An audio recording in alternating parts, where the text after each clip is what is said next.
አዲስ መሐመድ ባላለው ጠበቃና የህግ አማካሪ ነኝ። ዛሬ የምናወራበት ነጥብ የጋብቻ ሳይኖር ከጋብቻ ውስጥ እንደ ባልና ሚስት አብሮ መኖር ወይም ደግሞ ኢሬጉላር ዩኒየን ይለዋል በእንግሊዝኛው። የቤተሰብ አዋጁ 213/1992 የወጣው አንቀጽ 98 እና ተከታዮቹ ይሄንን በተመለከተ ምን ማለት ነው የሚለውን በደንብ አድሬስ ያደርጋል። ግን ጋብቻ ምንድነው ከሚለው ወይም ደግሞ ህጋዊ ጋብቻ ማለት ምንድነው ከሚለው መነሳት ጥሩ ነው ብዬ አስባለሁ። እንግዲህ በህጉ እዚሁ ህግ ላይ ጋብቻ ማለት በብሔራዊ በሃይማኖታዊና በባህላዊ የተፈጸመ እውቅና የተሰጠውና ሰርቲፋይድ የሚደረግ ጋብቻ ህጋዊ ጋብቻ ተብሎ በህጉ ይወሰዳል ማለት ነው። ከዚህ ውጪ እነዚህ አይነት መደበኛው ጋብቻ ሳይደረግ የሚደረጉ ግንኙነቶች ነው ወይም ደግሞ ከጋብቻ ውጭ እንደ ባልና ሚስት አብሮ መኖር የሚለው ብዙ ሀገሮች አያበረታቱ። ምክንያቱም ህጋዊ የሆነውን ጋብቻ ለማበረታታት ሲባል እንዲህ አይነት ለኢሬጉላር ዩኒየን እውቅና የማይሰጡ በርካታ ሀገሮች ናቸው። የኛ የቤተሰብ ህግ ግን ይህንን በተመለከተ እውቅና ይሰጣል። እውቅና የሚሰጠው በምን ረገድ ነው የሚለው እናያለን ማለት ነው። እንግዲህ ከጋብቻ ውጪ እንደ ባልና ሚስት አብሮ ሲኖር ልጅ ይፈጠራል።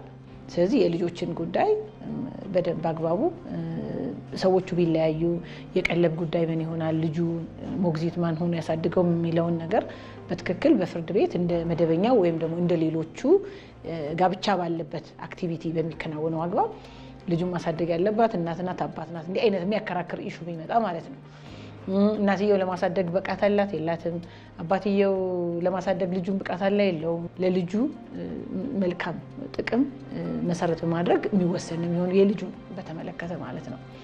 ንብረት ጋር በተያያዘ ደግሞ ስንመጣ ወይም ደግሞ ይሄኛውን ንብረት እኔ አፍርቼዋለሁ ኮመን ፕሮፐርቲ ነው ብሎ ለማለት መደበኛው የባልና ሚስት ህግ ላይ ጋብቻው ከተፈጸመበት ጊዜ ጀምሮ የተፈራ ንብረት እንደ ኮመን ፕሮፐርቲ ወይም የጋራ ንብረት ተብሎ ነው ግምት የሚወሰደው።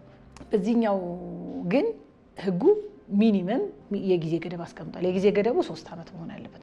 ከ3 ዓመት በታች የሆነው ወይም ደግሞ 2 ዓመት ከ6 ወር ወይ ከ9 ወር የኖረ ሰው እንደ ባልና ሚስት ከጋብቻ ውጭ አብረን ኖረናልና ብሎ የሚያነሳበት የህግ ስርዓት ወይም አግባብ አይኖርም ማለት ነው። 3 ዓመት ከሞላቸው ግን ይሄኛው የኔ ንብረት ነው፣ ይሄኛው የኔ ንብረት አይደለም፣ ወይም ደግሞ ይሄኛው እንደ ባልና ሚስት ከጋብቻ ውጭ ከመገናኘታችን በፊት ያፈራሁት ነው ብሎ እንደ ንብረቱ ወይም እንደሚጠየቀው የገንዘብ አይነት ማስረጃውን አቀርቦ አንደኛ ወገን የኔ ነው ብሎ ሊያስተባብለው ይችላል ወይ ሊያስተባብለው ይችላል። በዛ አግባብ ፍርድ ቤቶች ይሄንን ጉዳይ ሊያዩት ይችላሉ ማለት ነው። መለያየት ቢፈልጉ መጀመሪያ ኢሬጉላር አይደል ያለው እንትን ነው ማለት እንደሌሎቹ አሁን የመደበኛ ጋብቻ ከሆነ ጋብቻው በሃይማኖትም በባህልም በብሔራዊ ቢፈጸም ፍቺው በፍርድ ቤት መጽደቅ ግዴታ ነው። ህጉ ግምት የሚወስደው ጋብቻው እንዳለ ነው ግምት የሚወስደው። ኢሬጉላር ዩኒየን ከሆነስ ወይም ደግሞ ይሄ እንደ ባልና ሚስት አብሮ መኖር ከሆነ ግን ተነስታ መሄድ ነው በቃ ሌላ ነገር የለውም። ባልየውም ተነስቶ መውጣት ነው ሌላ ኢሹ የለውም። በቃ እንደ መደበኛው የጋብቻ ሄደው ፍርድ ቤት ፍቺ ይፈጸምልን ወይ ደግሞ ተለያይተናል ይባልልን ምናምን ብለው የሚያሳውቁት ነገር አይኖርም ማለት ነው። እና እንግዲህ እኔ እንደ ግለሰብም እንደ ሀገርም እንዲህ አይነቱን እንትን ባናበረታታው የሚያመጣው ማህበራዊ ቀውስ በጣም ከፍተኛ ስለሆነ